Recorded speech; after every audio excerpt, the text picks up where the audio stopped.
Time হচ্ছে 11টা বাজে, sorry 12টা বাজছে। তো আমি এখন এই ফ্রাই প্যানটা একটু রোদে দিব, দেখি কিছুক্ষণ ওয়েট করব রোদে দিয়ে। এখন বাজে হচ্ছে একটা, তো বাইজেই আসছে। আচ্ছা, তো দেখা যাক কতটুকু পরিমাণের গরম হয়েছে। আমরা তেল ছাড়বো এখন।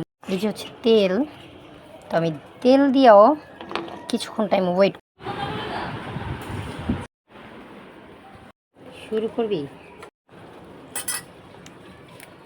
এই দেখেন ভাই, ও একটা ডিম তো পুরো নষ্ট করলাম। স্টপ কর।